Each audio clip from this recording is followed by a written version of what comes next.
Hey, welcome. It's August 28th, 2022. Good morning, good afternoon for some of you. We got international group here.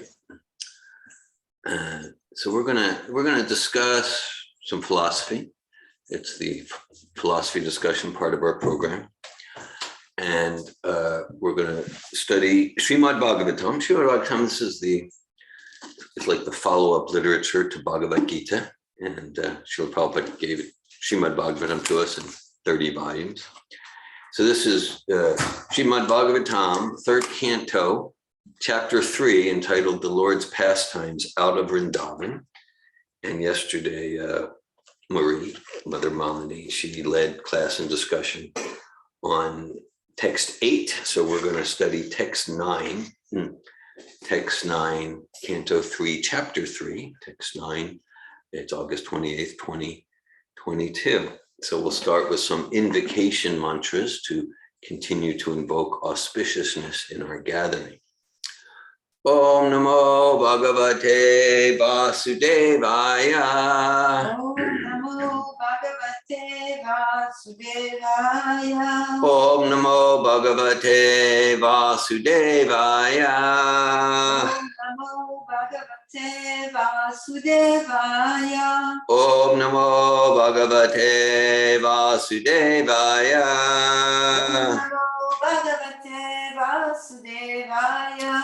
Narayanam namaskritya naram chaiva narottamam devim sarasvatim vyasam tato jayamudirayat.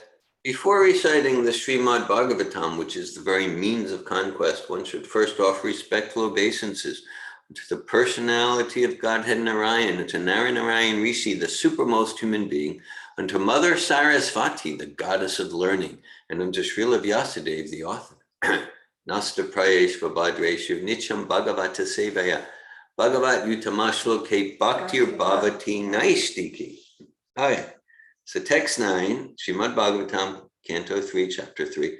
We'll start with the words responsively. Tasu, Tasu, Apatyani, Apatyani, Ajanayat, Janayat, Atmatulyani, Atmatulyani, Sarvata, Sarvata, Ekasyam, Ekasyam, Dasha, Dasha, Dasha, Dasha, Prakrite, Prakrite, Vibhubushaya. Vibhubushaya. And then we'll do one line at a time, responsively.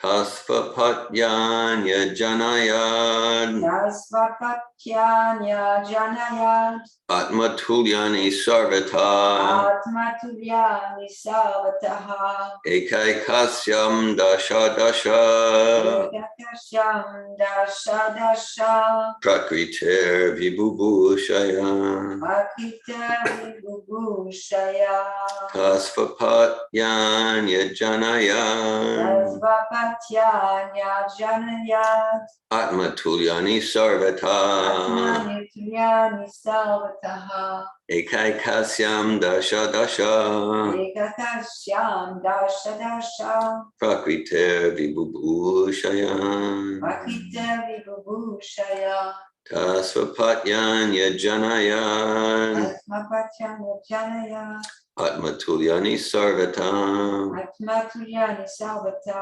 Ekakasyam Dasha Dasha, Ekakasyam Dasha Dasha, Prakriter Vibhubushaya, Akita Vibhubushaya, Tasvapatyanya Janayat, Tasvapatyanya Janayad, Atmatulyani Sarvataha, Atmatulyani Sarvata, Ekakasyam Dasha Dasha, Ekaikasyam Dasha Dasha, Akita Vibhubushaya. Prakriter Vibhubushaya.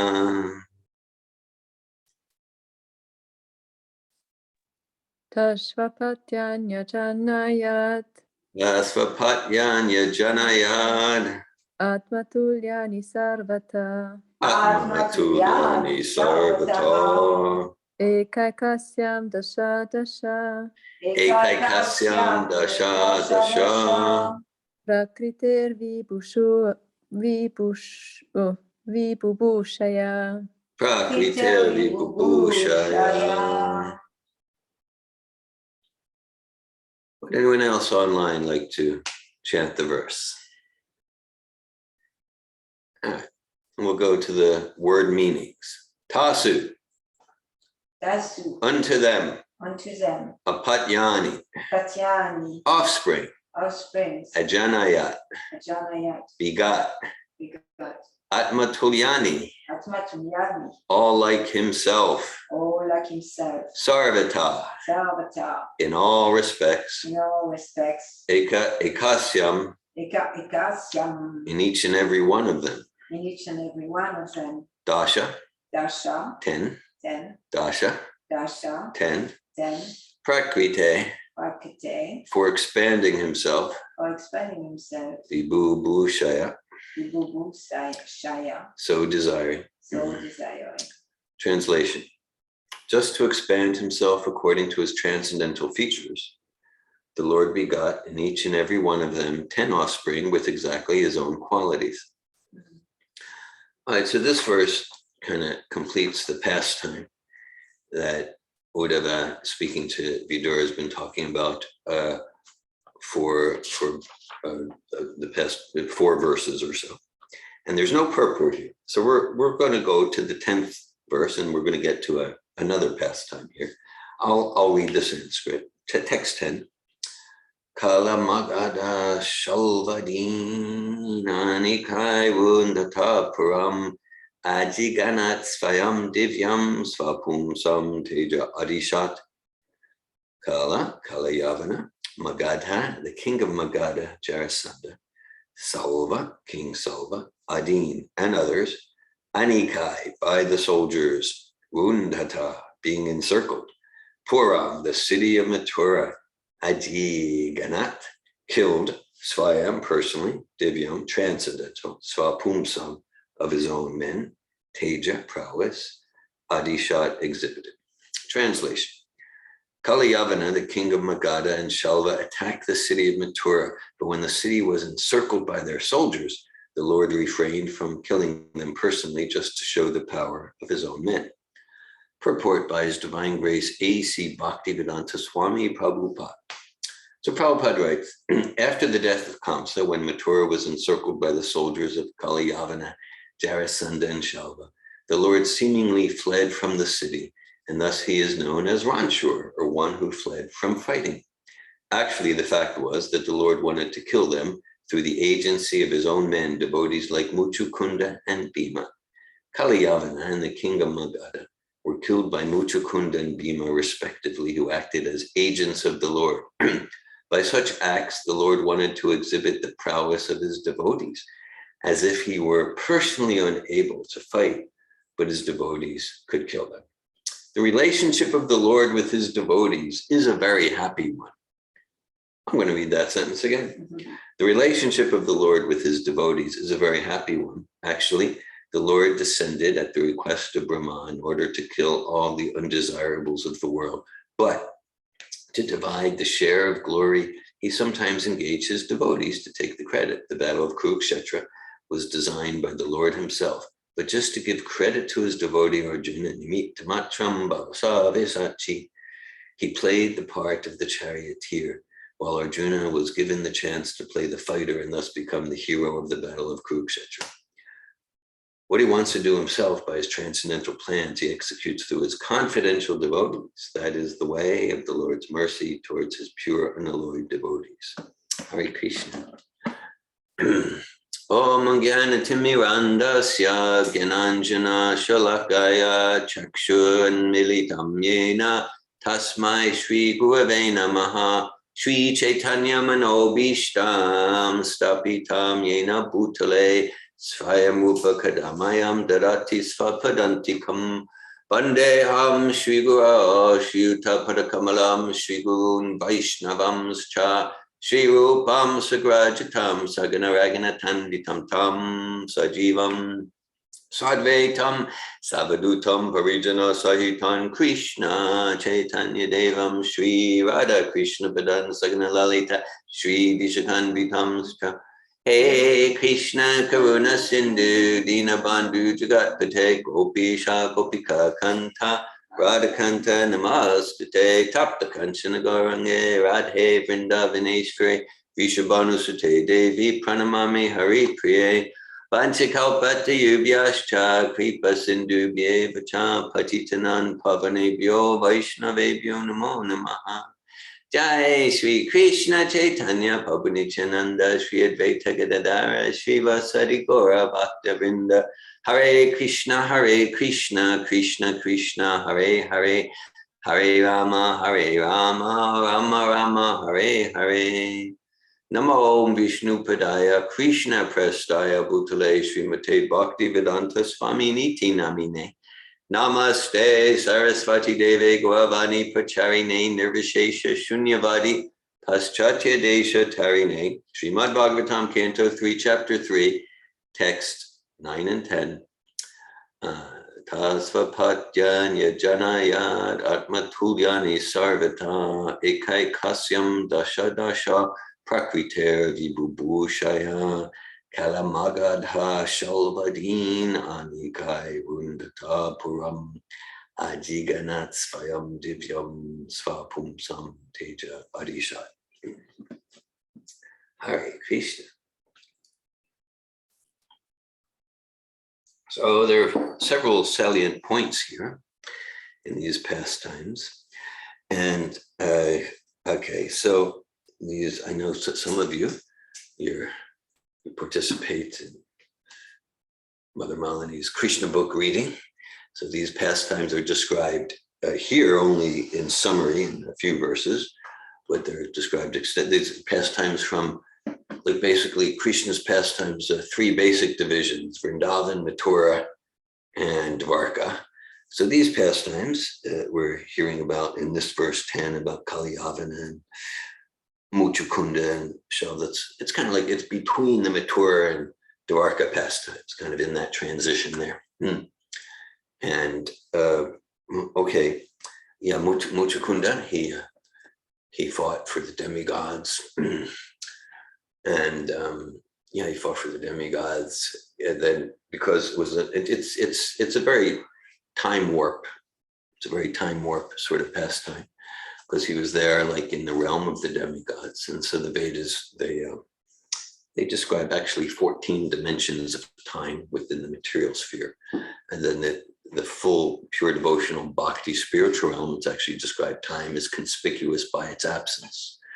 So Prabhupada would often say Einstein pretty much got it right? Like he had as different variables are adjusted, then time slows down, like that. So similarly, as one comes more and more towards sattva, towards the higher planetary systems, or even in this realm, as we, when we're like these fully conscious experiences, it was like a timeless experience.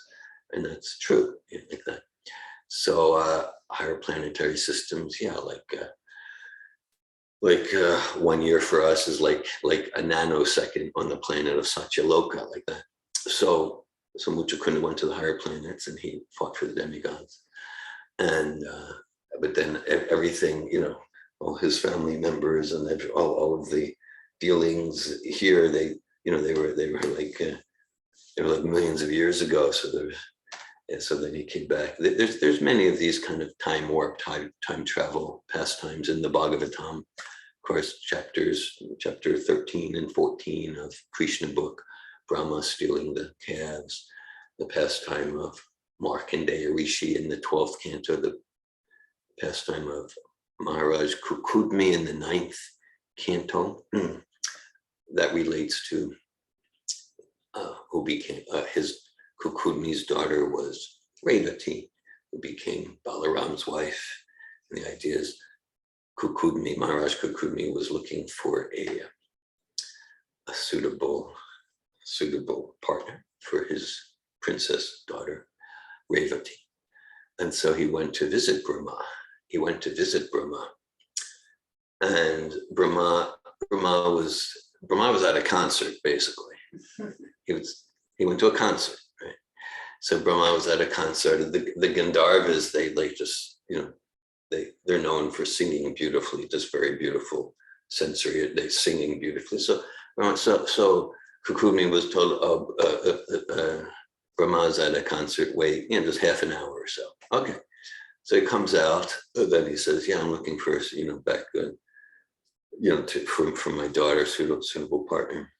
And so Brahma starts laughing. He goes like, look, in this half an hour here, anyone, like all of the princes that you're thinking of who might be suitable partners, all of the princes you're thinking of, if you go back to your earthly planet, no one who knows anyone who knows anyone who knows anyone who knew anyone who knew them has been existing for like millions of years, because in this half hour, like lots of time has passed there on that planet. So he was like, oh, it's kind of disappointing.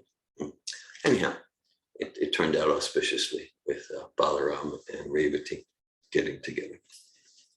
So Muchukunda, he was offered a benediction by the demigods. And Muchukunda had fought so much. And then the benediction he asked for is that he could sleep for like a really long time without being interrupted. I can relate to that. Like, yeah, that would be enjoyable. Like a really, a really long time without being interrupted. And so he's sleeping in this cave and like that. And then Krishna arranges for, so Krishna's being chased by Kalayavana. And Kalayavana's thinking Krishna's running away. Krishna's a coward. Right? And the name Ranchura means one who runs away from the battlefield. Arjuna in Bhagavad Gita want to run away from the battlefield. So Krishna kind of slips away and goes into a cave in Kalayavana. So Muchukunda has this benediction from the demigods that, like, if anyone does wake him up, the first person he sees will just be burned to ashes by the energy coming from his eyes. So Kalyavana thought must be Krishna there in the cave. So like he kicks him and wakes him up, and then Muchukunda wakes up and Kalyavana's burned to ashes. So again, these pastimes described in detail in Krishna book, in the 10th canto of Srimad Bhagavatam. So one principle here is the absolute nature of the absolute truth. Vedanti tat tatvavidas tatfamyaj ganman vayam brahmeti paramatmeti bhagavai iti shabdyate. Learned transcendentalists who realize the absolute truth referred to the non-dual substance in three different ways. So one truth and three basic realizations. The impersonal oneness called Brahma Gyoti, let's call it the what we often call in Sophato, like the highest guidance within. It's not just meant to be like this sentimental new age term, but we use the term a lot. So actually there's the technical term for that is Paramatma. We as the Jiva soul, we are Atma, right? We are Atma, that's the diamond. The pure diamond is Atma. And when we get conditioned, we become Jivatma, okay? And so there's Atma. So within this body, there's two souls. Well, there's trillions because every germ in there is a soul, but we're not going to go there. So there's two souls. So there's the Atma, the Jiva, and then there's a Paramatma. There's essentially an expansion of the Supreme Personality of Godhead in the region of our heart sitting right next to us, always giving wise guidance. Material life means we're ignoring that. We're just keeping the static there, and we're going to listen to our lower self. Mat Shitta Sarvadurgani Mat Prasada Tarishasi Krishna describes to Arjuna in Bhagavad Gita. It goes like, yeah, if you listen to the super soul, the Paramatma within, you'll easily cross over all the miseries and struggles of the ocean of material existence. And if you ignore that voice of the highest guidance within the heart, then then it'll just be it'll be a whole festival of misery. That's material life. So, okay, so and then there's Bhagavan, the personality of Godhead. That's like that's the most complete aspect of the absolute truth. Paramatma, Sarvasya Chaham Ridisa Nivisto, and the Brahma Gyoti, the oneness of all energies, Brahmanohi, Pratishtaham. These are all the Bhagavan Sri Krishna, the personality of Godhead, is the source of all energies, including even the other aspects of the ultimate, of the absolute. Okay, so absolute means truly beyond the duality of material conception. So we see that here, okay, because Sri Chaitanya Mahaprabhu says, Dvaite Bhaja Bhaja Gana Sabu Manodharm. He says, like, this idea of good and bad in the material realm, right? There's a well-known poem, like there's by Rumi, right? There's a beyond right and wrong, there's a field, I'll meet you there. So that's kind of what we're referring to, right? So, so Lord Chaitanya said, this idea of good and bad in the material sphere, it's all a mistake, all a mistake. And okay, so what's it? So that because that good and bad, it's based on the senses. It's based on the senses. Krishna says in Bhagavad Gita, "Matrasparshastu konteya shitoshna shukadugada agama paino nityas tams titikshas bharata." He says this happiness and material happiness and distress. He says they're like winter and summer seasons, hot, cold, is good, is bad. Material happiness and distress. It's just like one must tolerate them and not be disturbed. Yami navyatiyante te pusham pusharshava samaduka sukham dhira sumutatvaya kalpate. Says the one, so Krishna described, one who is not disturbed by happiness, by material happiness and distress, and is steady in both. That's liberation. So steady in what? Steady in the original eternal activity of the soul in self-realization, in enlightenment. And that activity is loving devotional service to the Supreme, to God, to the Supreme Personality of Godhead, to whatever terms we want to use.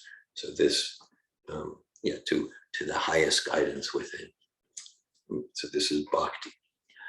Meaning that happiness and material happiness and distress of the mind, of the senses, of the ego, material ego. Right. So here in this process given in Srimad Bhagavatam and Bhagavad Gita, right? Because the goal is not to get rid of ego. Ego means sense of who I am, and I am someone. So we stress this.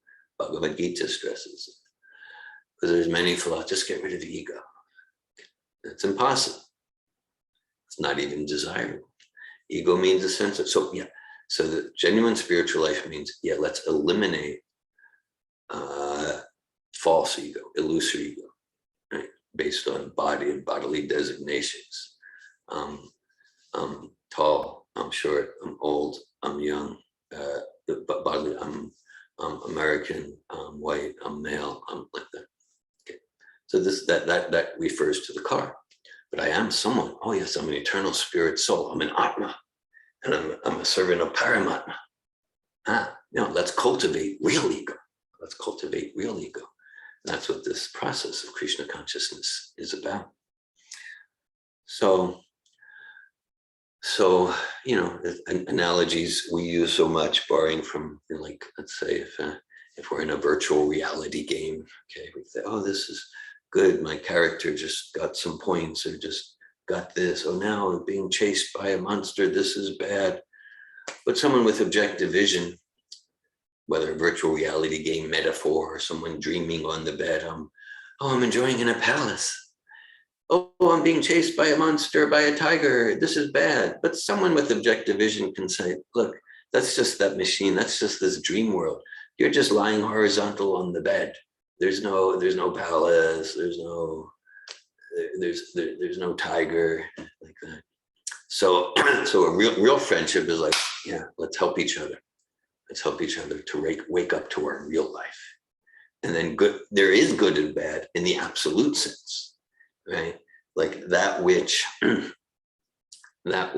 supports me and others to awaken to who I really am, as the player of the game, as the driver of the car, as the Atma and not the body, and supporting each other that which deepens our enthusiasm to serve the Supreme with love and devotion, that's good. And that which alienates us from that, that's bad in the absolute sense. And in order to live on that platform, you need to cultivate non-attachment to material, temporary, relative conceptions of good and bad, right and wrong, like that. So we hear like Krishna's known as Ranchur. So, well, it's coward, so that's a bad quality. Oh no, because this is absolute platform. This is absolutely good. Okay, so stealing is wrong. You know, Krishna is known as Kshirachara Gopinath. He stole. This is an amazing pastime. We're not going to go into it today, but it's a pastime in the 4th chapter of Majji Leela Chaitanya Charitamrita about the wonderful devotee Srila Madhavendra Puri. So actually Krishna in his deity, his Gopinath deity's form, stole sweet rice from the pujari to give to his devotee. So Krishna is stealing. Krishna is, this is some illicit activity with the with young women, the gopi dance. No, Krishna celebrated. Okay, so this is absolute platform. No, we don't want to imitate the absolute platform if I'm still enmeshed in relative desires. But by any connection with the devotees of God who are fully absorbed in service to God, any connection with Krishna, we get purified. We get purified of the upadis, of the anartas, of the material desires. And then gradually our heart gets cleansed and the original diamond, Nityasiddha Krishna Prema Sajjakabunai, Shravanadi Shridichite Karye Udai. And then what that verse says is, love of Krishna is eternally situated in the hearts of all living entities, all atmas, all jivas. It's not, that's why it's not something artificial to be gained from some external source. And it's awakened in this process of chanting and hearing.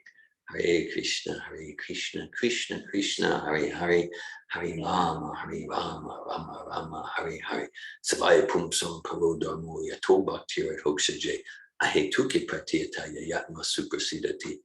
It describes that when we choose to use our independence, right? Our nature is to have free will, self-determination, independence. When to the extent we use our independence to engage in that original activity of the soul, the original, like sometimes being and doing, they're separate. There's being, be, do, have, be and doing. Same time, being and doing, they're separate. Same time, they're one. As soon as there's being, there's doing. The nature of the self is to be active. Our choice is not whether to be active or not. We're going to be active. Our choice is how and where to direct our active nature. And to the extent that we direct it to serve the Supreme, to serve God, Krishna, with love and devotion, God by whatever name, the Paramatma, the super soul, then we're blissful. Then we're completely satisfied. Then we're not looking here and there for some stimulation, some gratification. Then we're completely satisfied. And while we're completely satisfied, when our service, when our bhakti is unmotivated, I'm not doing it so that I get something, and uninterrupted, steady. Okay, then we're experiencing that realm of ever increasing Shuddhya Yasmad Brahma Sakyam Tvananta, ever increasing spiritual bliss. So this is a process for that. And then there's this wonderful, it's like a soundbite sentence in the purport, and Prabhupada writes, the relationship of the Lord with his devotees is a very happy one. So that can be a source of much encouragement and inspiration. So all Atmas, that's us, we're the Atmas. Again, sitting right next to us in the region of the heart is the Paramatma, the super soul, the highest guidance within. Right, and the source of the Atman Paramatma is Bhagavan Sri Krishna. This is okay. So we all have a relationship with Krishna, and we can say we're disconnected. Prabhupada emphasizes, he emphasizes we're not disconnected. We're not disconnected. We've forgotten that we're connected. There's an important difference here. We're never disconnected. Mame vancho jivaloke jiva bhuta sanatana manasastani drene prakriti stani karshati. We've forgotten that we're connected. And so like the best way to love each other, the best way to be a true friend with each other is to support ourselves and each other, to remember that we're connected, to come out of ignorance, come out of illusion, to cleanse the diamond, and to reawaken that remembrance. I'm actually connected in a loving relationship. The examples given sometimes, examples given like, let's say if, let's say we see a child on the street, just kind of wandering here and there, the child's lost. Okay, and we say, okay, so we might, oh child, you look like you're suffering. Here's a piece of bread, and that's nice. We've helped the child. Here's a piece of bread, and it's just like, or maybe it's raining. We go here, come under this roof, and then you're sheltered from the rain for half an hour. So it's nice. We're helping. At the same time, let's say in that scenario, let's say the child has,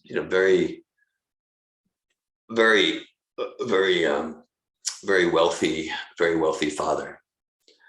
So really the best way to help the child, sure, we can give here's a crust of bread, here's shelter for half an hour. There's different ways we can help, but like let's support the child to connect, to remember his connection. We return to the child to the father, and then the child has much as then the child's with his parents. And then shelter problems, they're solved, and food problems and water problems and what toys to play with. That's all all taken care of. So similarly, supporting each other. We can help each other in different ways, but that's kind of like, here's a piece of bread here, here's a piece of bread there. Like that. We're like supporting ourselves and each other to reconnect with our very wealthy father, parents, Sri Radha Krishna, and then everything gets healed, and all the therapy is done on the mental platform, emotional platform, relational platform. So many analogies, right? Like otherwise, the other helping can be like a bunch of zeros, and that reconnection with Sri Krishna, the personality of Godhead, and the spirit of devotional service. That's like the one. That's like the one in front of the zeros. Or another analogy, yata taro mulanishe chanena. This analogy comes from the 4th canto of Srimad Bhagavatam, that like we can try to water different branches, leaves, and twigs of a tree, but that's not really the way to help even those branches, leaves, and twigs. The way is let's find the root. Actually, the process to find the root, that's called Sankhya Yoga. And the process of watering the root is called Bhakti Yoga. We water the root, and all the branches, twigs, and leaves are automatically nourished and nurtured and satisfied. Okay, so we can see Bhakti includes the other forms of yoga. If we're watering the root, we've found the root.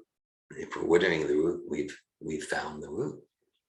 So, yeah, so then Prabhupada makes the point here, Krishna,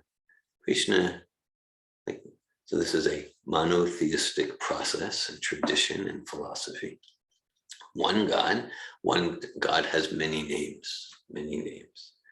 Krishna is a name for God, as is Allah or Adonai or Christ or Govinda or Rama. So Krishna's, again, that sentence again, the relationship of the Lord with his devotees is a very happy one. And so Krishna likes for his devotees to be glorified. Nimitta matram bhava savya sachi. Nimitta matram means like Krishna saying to Arjuna there, it's 11th chapter of Bhagavad Gita, he said, you can be but an instrument. So we're going to be an instrument for something, guaranteed. Right? It's like we're going to act, we're going to serve. Our choices, what are we going to be an instrument for? What are we going to act for? Where are we going to direct our unavoidable propensity for service? Are we going to direct it towards trying to water a branch? Or are we going to let's get sincere. Let me give 24 hours a day, watering the root. That's win-win for all living entities, all the races, all the genders, all the species, right? It's not just humanitarian. I remember back in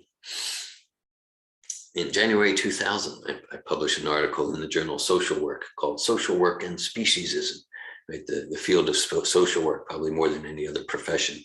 It's the field that's like fighting a lot against thisism and that, nationalism, racism, sexism. And I looked through all the social work literature, and there wasn't any articles about speciesism, And I found that particularly interesting, especially considering the origins of this whole profession of social work. The mother of modern social work, her name is Jane Addams, and she founded Hull House in Chicago, somewhere 1870, something like that. Anyhow, the story of Jane Addams is very interesting. So Jane Addams, she was a wealthy aristocratic person in Chicago, like, you know, young teenager, and like she didn't have to work for a living, and she was like an aristocratic American there in the mid 1800s. And she went with some friends to a vacation in Spain. And there in Spain, they went to see the bullfights, 1860s, 1870s, something like that. And Jane Addams, I don't know, maybe she was 20 years old at the time or something. So she was horrified at what they were doing to the bulls. She was horrified, right? She was repulsed. She was disgusted. It was revolting. And then that moved her to like deep compassion. And she's like, I don't want to live this idle life of frivolous pleasures. Like I really want to make a difference and help. And then she started the whole profession of social work. She's the mother of modern social work. Anyhow, her compassionate transformation started by seeing what was happening with the animals. So I started my article, Social Work and Speciesism. It's in the January 2000 issue of the journal Social Work. I started saying, I said, maybe the founding mother was wrong. Maybe Jane Addams was wrong. And maybe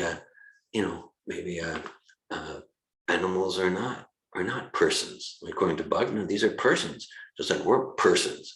We're Atma, we're Jiva in a human body. We talk about like we're spiritual beings having human experience. So because I looked in all the literature of social work, nothing about compassion to animals, nothing, zero at that time. So I wrote Social Work and Speciesism. Okay, yeah. So what? Yeah, what? Okay, sure. Against thisism, thatism. Well, what about? Yeah, we help all humans.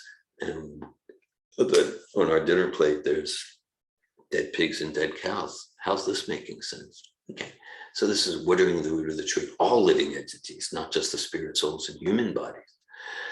So we're going to be an instrument.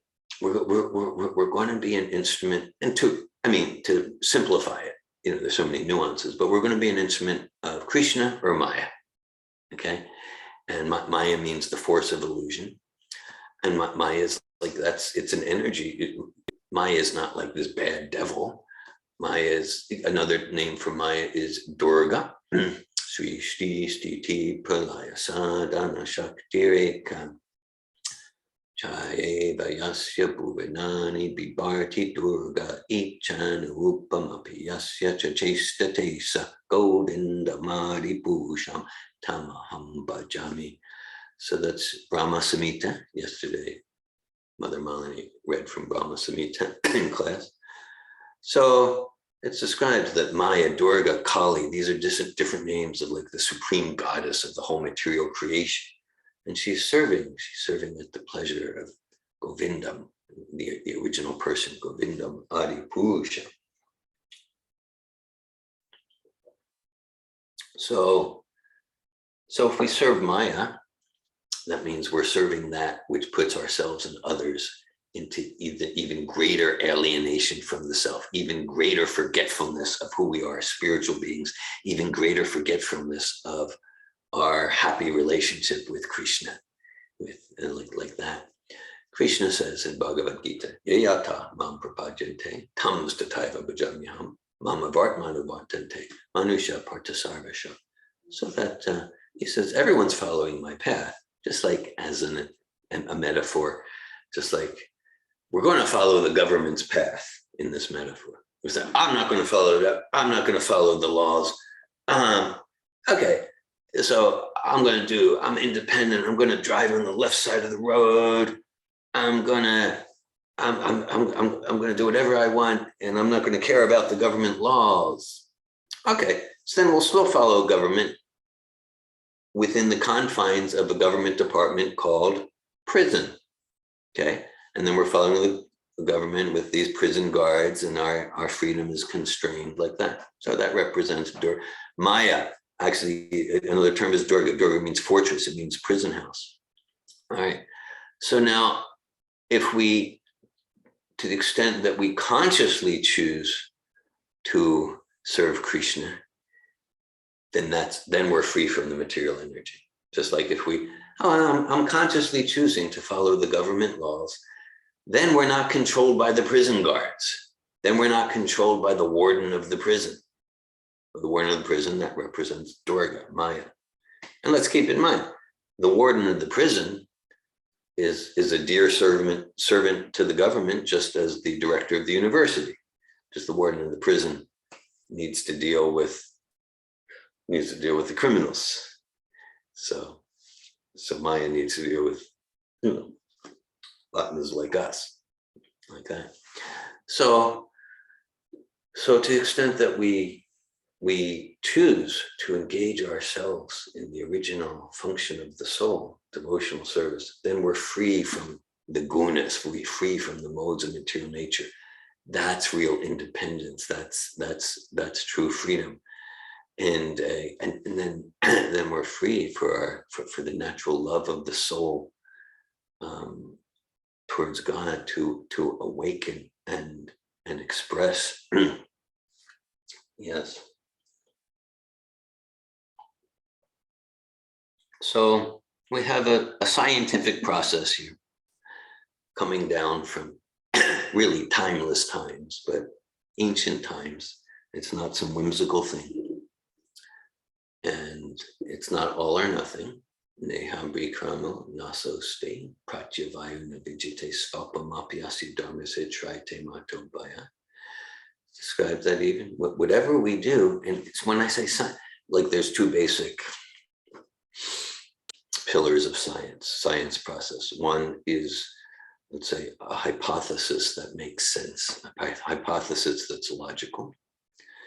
So the hypothesis for this Krishna consciousness, we're invited to apply our intelligence, study this philosophy, Bhagavad Gita, Srimad Bhagavatam, see if it makes sense, ask questions, be skeptical, okay? See if you find something better, okay? I'm still trying, and after 42 years, I haven't found anything that even comes close to the consistency and the, how this philosophy satisfies my intelligence. So I'm following this one. And then science is not just because something's apparently rational and logical, doesn't mean it's true. So science is like, here's an experiment. Like, okay, yes, so like according to the algebra, the chemistry, yeah, it kind of makes sense that 2 parts hydrogen, 1 part oxygen makes water. But I'm skeptical. How do I know? It's just blind faith. Well, it makes sense. No, you don't need to just accept. Blind acceptance is no virtue, and cynical rejection is no virtue. No, we're going to go into the laboratory, mix the chemicals, see if you get the same results as millions of chemists over the generations. So here, the laboratory is our consciousness. So we get to practice the process. Krishna says, he says, this is the perfection of religion, because it's not about I believe, I don't believe. It's about you can follow it and you can have an experience of the diamond of the self getting cleansed, an experience of the joy of devotional connection with Supreme Personality of Godhead. So no force. Once there's force or coercion, then there's no love. Krishna explains the whole Bhagavad Gita to Arjuna. And at the end, he says, he says, now, Arjuna, do as you wish to do. Right? No force, no coercion, just fully honoring the free will. and Krishna and Paramatma, the super soul. They're not like, oh, do whatever you want to do. I don't care. No. Krishna and Krishna's pure devotees, Srila Prabhupada, they're like wanting us to choose for our best interest, to choose wisely, but no force. Choose, but once it's voluntary, that's the foundation of true love. So I'll read the verses again, and then I'm glad to hear any questions, comments, realizations, discussions. Srimad Bhagavatam, Canto 3, Chapter 3, text 9 and 10.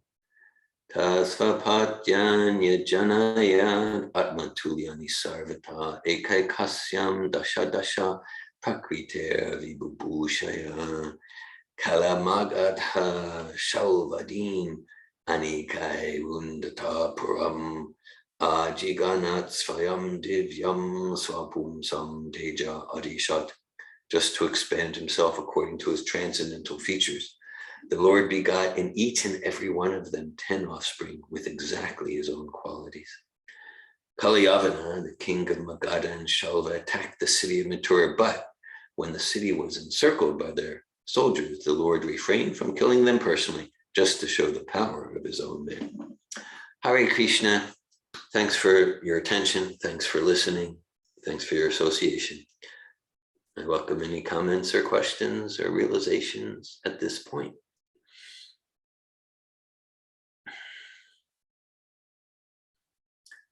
Krishna, Krishna, Hare Hare, Rama, Rama, Rama, Hare Hare. Any points for discussion?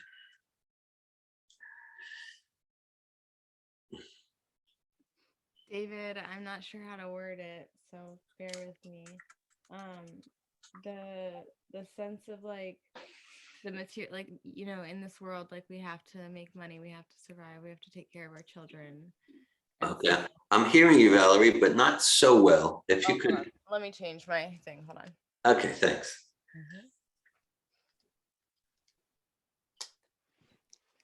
Okay. There we go. It should be turning on. Sorry. Okay, I'm hearing you faintly, and okay, I'm here. That's good. That's good. Okay, I'm on my computer. Great. I don't use it often. So like struggling with the idea, or I guess like I'm idea of this. You know, I have a child to provide for, and it feels like lately, like my spirituality gets put on the back burner. Mm-hmm. In terms of that pursuit of, you know, making sure that my family's taken care of. And it's like a catch-22. Yeah. You know what I mean? And I it's like my mind is having a difficult time. Like I know in my heart, it's like if I, you know, like you say, follow that super soul, you know, the rest will follow. Sure. But I'm having trouble with the logical, rational part of my brain that's like, but you need to make money to be able to pursue, if that makes sense. And yeah. Like, okay. It's hurting me. So I don't know if you have any feedback on that. Okay, well, thanks for sharing. And I hear, I hear you're experiencing struggle, and you have your family, you have a child, and you need to earn a living, the economics of it. And that's, obviously it's your priority, and it's your responsibility, right? So spiritual life is not about neglecting our responsibilities. Like that, I'll just reference the Bhagavad Gita scenario. Arjuna actually at the beginning of Bhagavad Gita was thinking, oh, I'll be spiritual, I'll run away from the battlefield and go to the forest and meditate.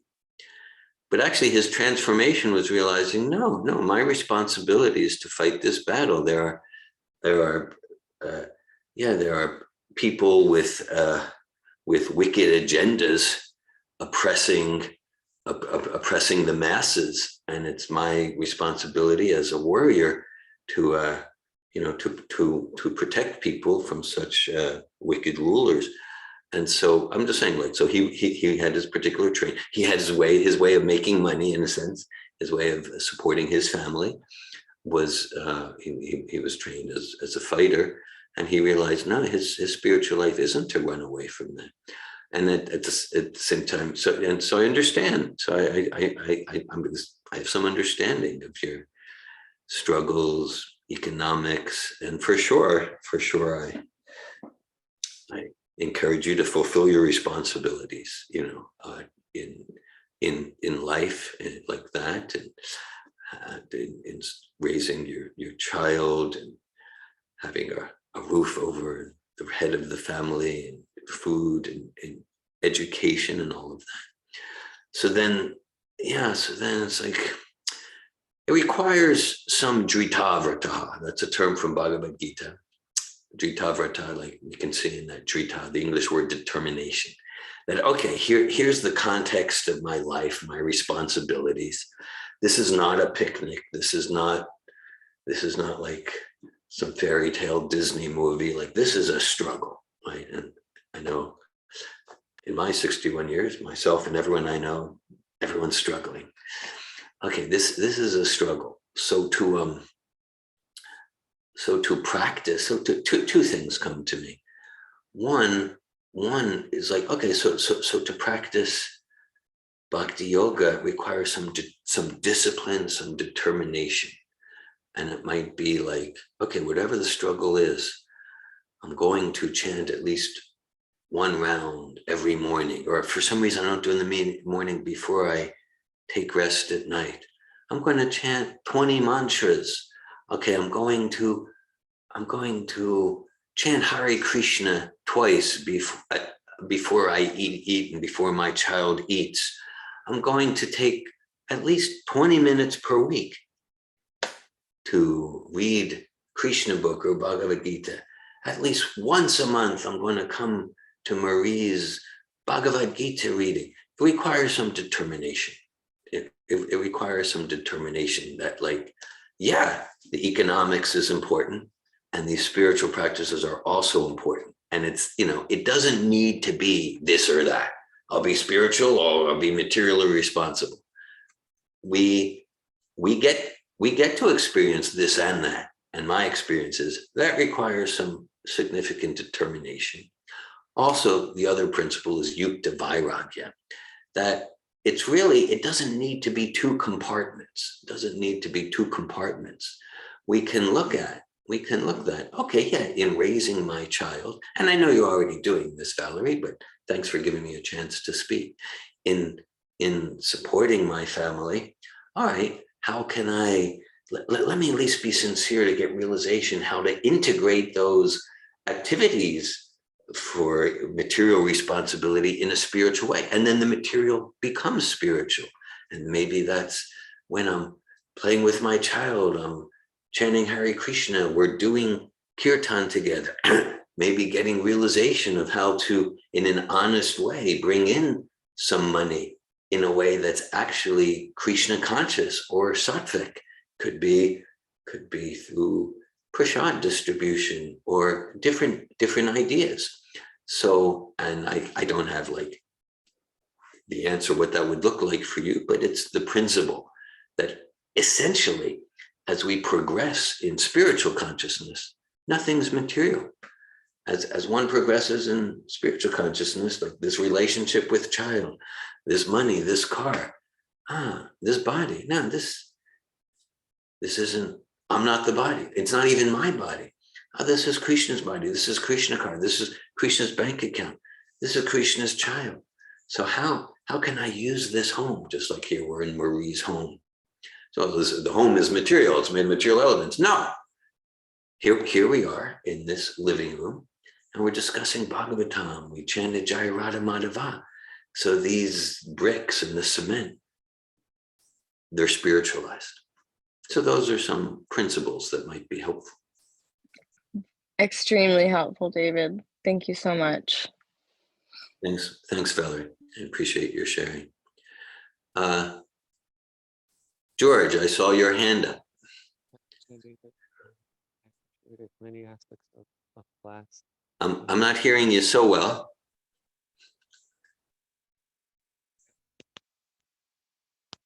Can you hear me better now? I'm hearing faintly. I'm hearing.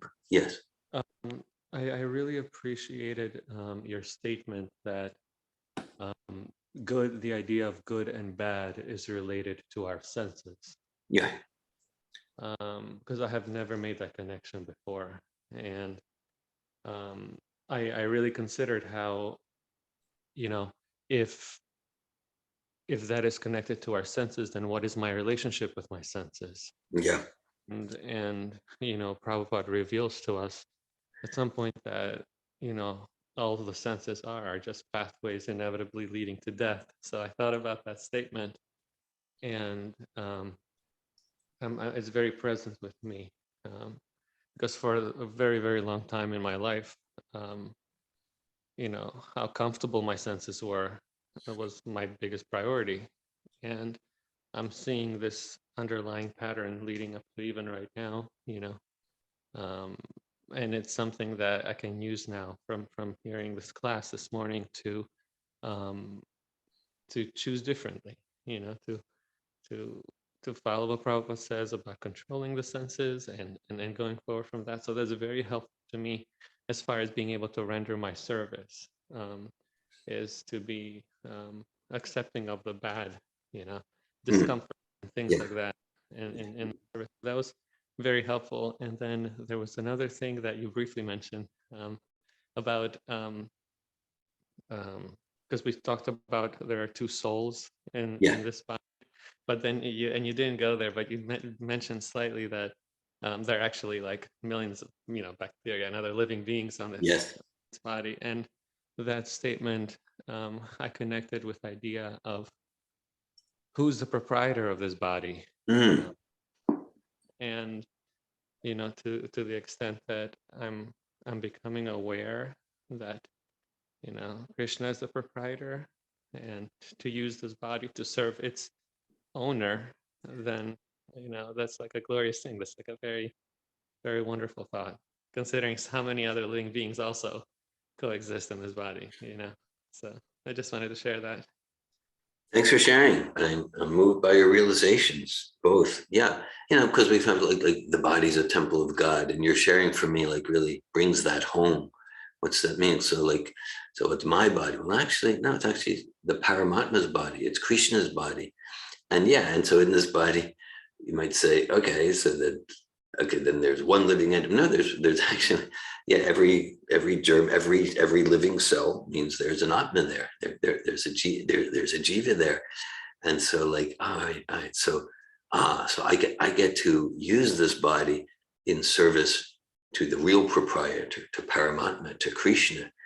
That's what it means that the body is a temple of God. I can say actually, most mornings when we have morning program, I don't wear tilak, as on at least on my forehead. This morning I decided I'm going to put on tilak, and tilak is the mark on the forehead there. It's actually, we mark actually 12 or 13 places of the body, and the idea is not just some some ritualistic thing. The idea is to remember that this body is a temple of Krishna, and so let me use it that way. And then others see me with tilak, and whether consciously or less than consciously, they're reminded of God consciousness. So thanks for sharing that. And yeah, there are so many millions of living entities in this one body called David Wolf.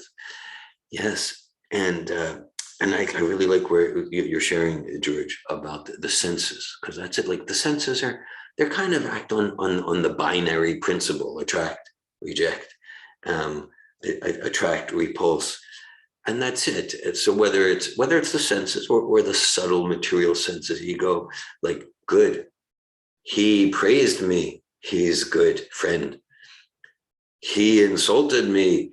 He's bad. Okay, that's all based on the ego. Whereas, let's say if the praise moves me to become, yes, I am great, and I become even less humble and more disconnected from my spiritual qualities of connection with God, then that praise is bad. It's taking me away from Krishna. Whereas if the insult helps me to realize, like, yeah, I'm gossiping and insulting others, and then it's happening to me. This is karma. yeah, I just want to get disentangled from this. Let me serve Krishna with love and devotion. Thank you. Thank you for the insult. It helps me remember who I really am and to stop fighting to be honored and that whole thing. So then that insult, that becomes good in the absolute sense, or the senses, again, the shitoshna shukadukada, happiness and distress. You know, it's all relative in the material platform. Let's say pizza. Okay, so I'm hungry. So we have a slice of pizza.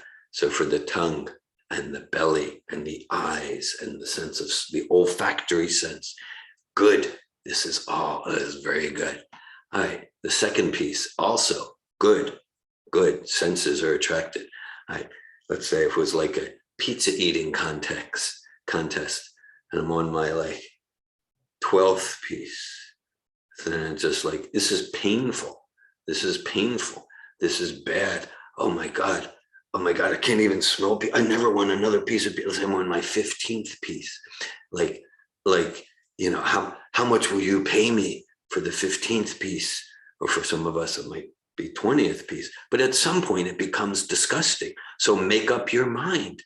Is the pizza good or bad? Well, it was good, but now it's terrible. Okay, so that's relative. Absolute good, that devotional service. That's why it's just like we're encouraged, chant the names of God. If we don't prefer Hare Krishna, chant some names of God. Can't do that too much. It's just ever increasing bliss, ever increasing awakening. So that's absolute good. In other words, it's not based on time and space. Like, well, the cold water was so refreshing in the summer, but in the winter it's painful. Okay, so that's based on the senses. Thanks for your sharing, George.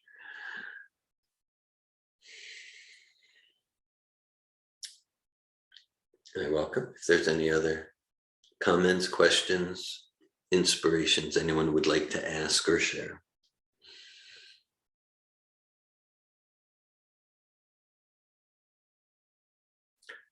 Going once. Anandini. Yes, Hare Krishna. Hare Krishna. Thank you. I appreciate the class and all the sharings. And you know, like a few things that I'm thinking about. One is you were speaking about struggling. Everyone is struggling. We're all struggling. And I see that, you know, I'm more and more aware of that in myself, how I'm struggling. And I'm also aware of the resistance that I don't want to struggle. Yeah. And then at the same time, you know, like it's like it's the total contradiction, because Srila Prabhupada says, so the Lord's or Krishna's relationship to his devotee is a happy one. Yeah. Or maybe it's the other way around. Yeah. And so I wonder, like, why, you know, a lot of my struggle is also, or resistance, it's against the struggle, but also it seems it's against Krishna's love. Like I struggle against it. I don't want to accept what is given to me in my life because I think it's bad or it's not good or it's uncomfortable, and yeah, looking at it, everything is God's mercy. Then I'm just resisting. It's like a undifferentiated resistance. Yeah. to anything that life brings. Yeah. Okay. Thanks for sharing. I'm hearing a few things in your sharing. Thanks for expressing, Anandini. Yeah, I'm reminded of the book, The Road Less Traveled, by the psychiatrist M. Scott Peck back in the 70s. And he starts his book with the three words, life is difficult. And then he goes on, again, he was a psychiatrist. And he goes, once one accepts that life is difficult, then it doesn't matter anymore. Meaning, then our goal is not to fix the difficulty. I'll fix this, I'll adjust that. Then life won't be a struggle, because the inherent consciousness in that is I'm resisting that material life is difficult. The Bhagavatam breaks down the difficulties from our own mind, difficulties from pandemics, difficulties from the propensity for others and ourselves to cheat. difficulties from birth, death, old age, disease, so there's different categories of so that once we accept life is difficult, and then that's enlightened, and then like, okay, all the difficulties, Om Purnamada Purnamidam Purna Purnamudachyate. This difficulty, it's a perfect and complete arrangement for me to deepen my inspiration to serve God with love and devotion. We define that. That's enlightenment. That's full self-actualization, where we're steadily and spontaneously responding to all the difficulties of material life with deepened enthusiasm to serve Krishna with love and devotion. In that consciousness, there's no more struggle. Then it's the spontaneous play of devotional love in relation with the Supreme Personality of Godhead. And you use the word resistance. To the extent that we're resisting the difficult, it shouldn't be that. Life should be easy. We all know that. It's not, because this person is doing that. I just got this little health thing going on and my car broke down. But once I fix that, then life will be easy like it should be. No, material life is intrinsically difficult. And that's terrible. No, that's a blessing. I'm not saying I have full realization, but at least philosophically, to the extent that we get, that's a blessing to help me turn inward, to help me go, to let me give myself to self-realization and to devotional service, and the real platform of bliss that will never be annihilated by time. And let me stop trying to chase illusory happiness in the realm where it's intrinsically difficult. And so that pure soul, the pure devotee, still experiences the difficulties of the struggle of material world, but it's like, okay, we don't want to childishly deny that this is a disturbing place, not just out there, but the mind. This is disturbing. Self-realization, Krishna conscious, means I'm not disturbed by the disturbances. In fact, I'm quite blissful in responding to them, because I'm realizing it's an opportunity to deepen my enthusiasm to serve Krishna with love and devotion. That's bliss. That's happiness that nothing can stop. Thanks for your response. Like it connects also to what you said about determination. And I was, the other day just meditating on, okay, I can analyze for a long time my resistance, and I can resist my resistance, and I can judge myself for the resistance, and it doesn't, there's no end to it. And perhaps this is what surrender is about. It's just like accept the resistance and surrender anyway to all the duties I have, to surrender to what comes to me and responding to it. And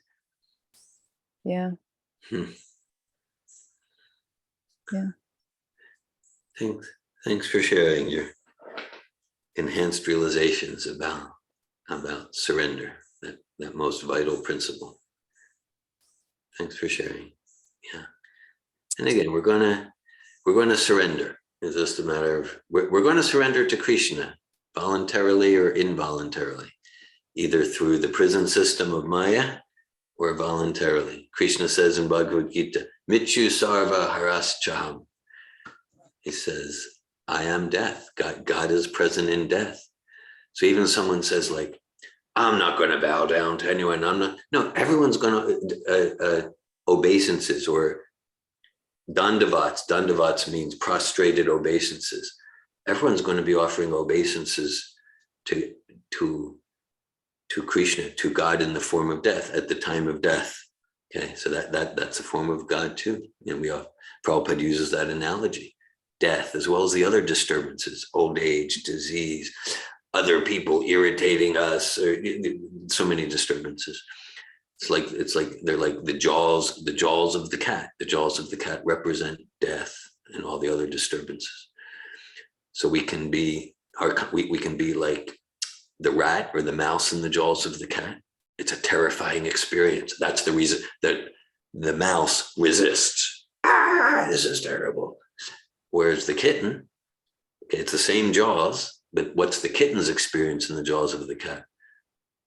It's very warm and sheltering. Kitten's completely surrendered to mother cat, completely surrendered. Same jaws, same death, disease, old age, but this is nurturing, this is nourishing, this is warm, this is sheltering, this is loving.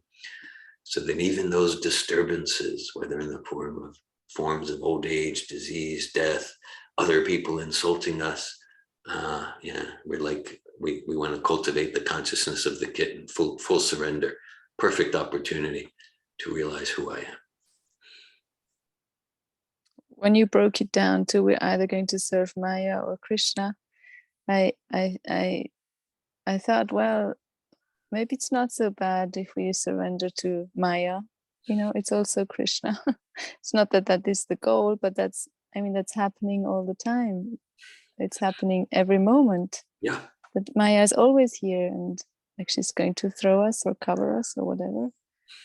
And so to every moment make a choice, okay, like accept if I serve Maya.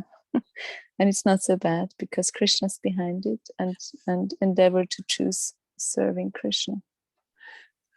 I appreciate how you express that.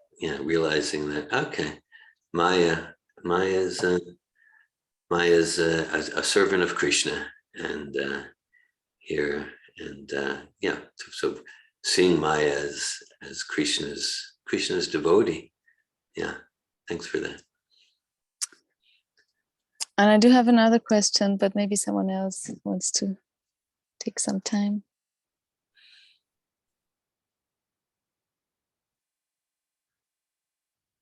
Kim.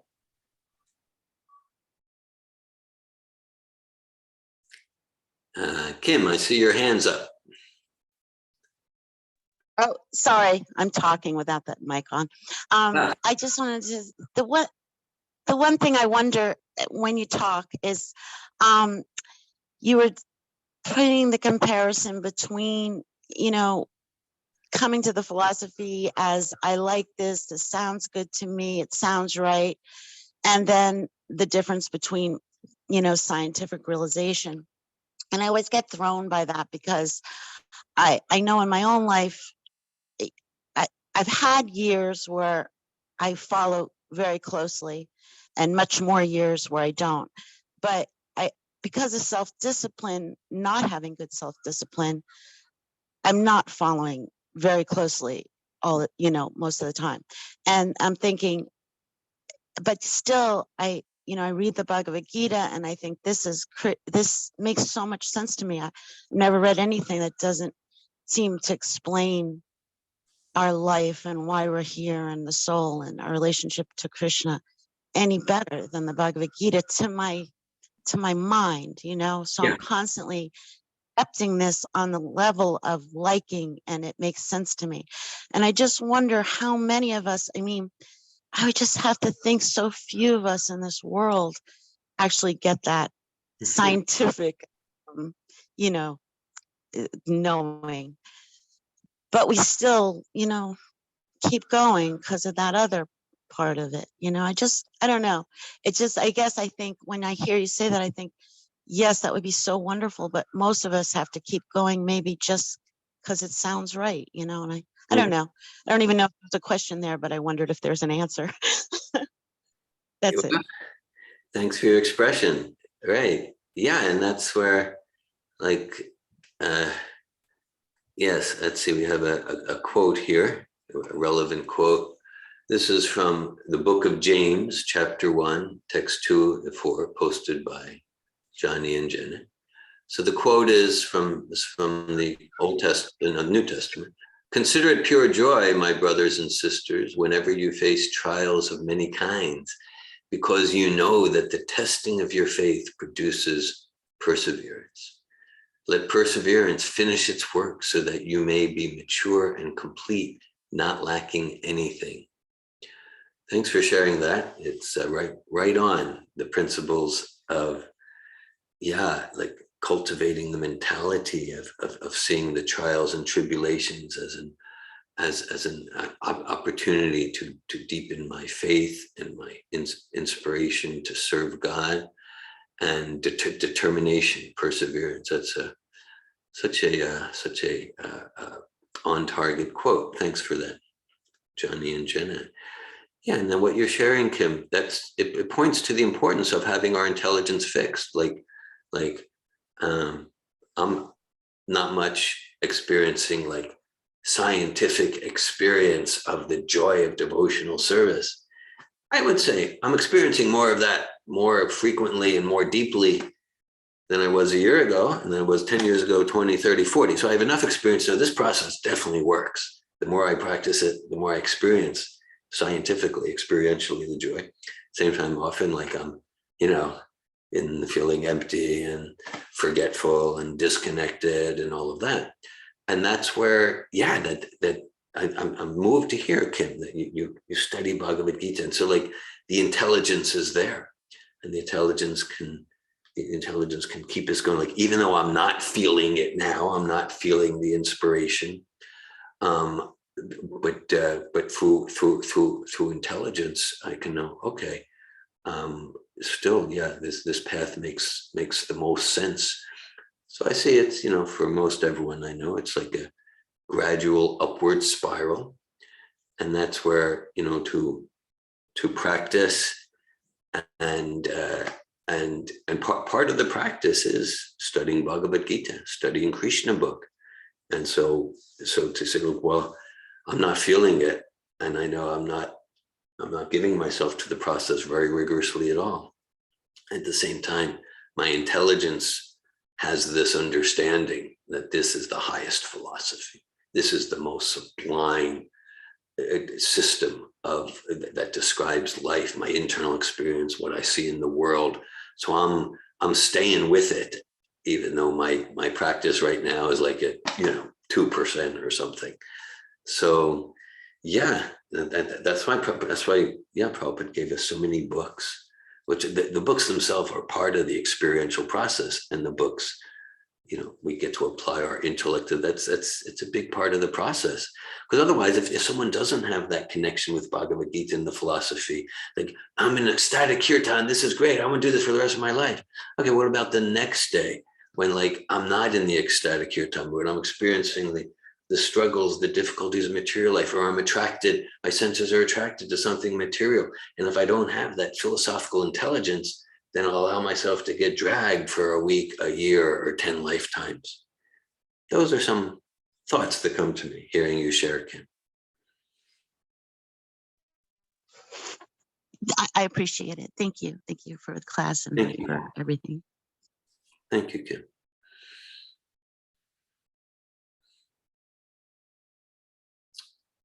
We have another 5 minutes or so if we want. I know, Anandini, you mentioned you had a question. Yes, it's a question and sharing and reflection, I think, all together. What stood out for me, or what moved me in the purport, is the last two sentences. What he wants to do himself by his transcendental plans, he executes through his confidential devotees. That is the way of the Lord's mercy towards his pure, unalloyed devotees. So I was just, somehow it touched me, these two sentences. Yeah. Because I feel a track. I felt like, wow, I want to be a confidential devotee. and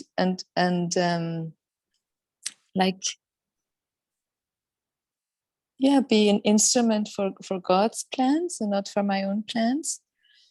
And yet, when something does happen in my life where I feel, okay, that's not my plan, that's Krishna's plan, I have so much resistance against it, and I don't want it, and it doesn't fit my image of myself, and so that was happening for me reading that. And also I was wondering, the last sentence, he speaks about pure, unalloyed devotees. Yeah. So can I only be an instrument for God's will when I'm a pure, unalloyed devotee? Or can I also be an instrument if I am an impure devotee? are we not all instruments anyway, in some way? So, yeah, so these are some things that were going on for me reading these two sentences. Maybe you want to speak about that? Thanks for sharing. I also was moved, and it also stood out for me, these last two sentences. So, so clearly, yeah, no, we don't need to be pure unalloyed devotees for Krishna to use us as an instrument. Krishna can and does use anybody and anyone as an instrument. And in that last sentence, I think Prabhupada, because he just referred to Arjuna, he is talking about the Lord's mercy towards his pure unalloyed devotees. I was very moved because, like, you know, there was we touched on in the class, we're going to be an instrument. So it's just like, and then it's really like for our own absolute transcendental joy and good, to cultivate the consciousness of wanting to be an instrument for Krishna's plan. And I hear in your sharing that, Nandini, you want that. And then there's the material ego that, like, well, that's your plan, Krishna, but what about my plan? Like that. Of course, it is reciprocal. Like we want to cultivate, like, Krishna, just use me as your instrument, you know, for what you want to create here. And then also Krishna and Prabhupada, they're also looking at us. How do you want to serve me? You know, it's not just this passive, I'm ready to do whatever you want. It's also reciprocal. Still, there's the material ego, like I become resistant, like, well, that wasn't my plan. What about my plan? So, okay. So, yeah. So just like Srila Prabhupada, right, on the Jaladuta, that's the ship he came on in the Atlantic. He was on Boston Harbor. He wrote those poems. And Prabhupada wrote, Krishna, I have no knowledge, I have no devotion. And so Prabhupada's really experiencing himself having no knowledge, no devotion. Just imagine that. Because no, I have knowledge, I'm pretty devoted. But Prabhupada's experiencing himself as having no knowledge, no devotion. And he says, I simply have faith in the mission of my spiritual master, Bhaktisiddhanta. I have faith in your names. And he goes, if you want to make me dance, make me dance, make me dance. Right? And we can see, you know, in the co-creation between Prabhupada and Krishna, what Krishna used Prabhupada as an instrument for. So of course, Krishna can use all living entities as instruments, and he does in different ways. And then there's like this special loving reciprocation when the spirit soul consciously chooses, I want to be 100% an instrument for your plan, for your plan, your highest plan. Okay, so like that, right? So that's our purification. That's our joy. And yes, like what? How much are we preparing ourselves to be to completely give up false ego and to be a surrendered instrument for Krishna to use us in ways that serve his Sankirtan mission in ways we can't even conceive? How much are we preparing ourselves for that? And to the extent that we're determined to prepare ourselves that way, then that's then we're no longer disturbed by the disturbances of material nature.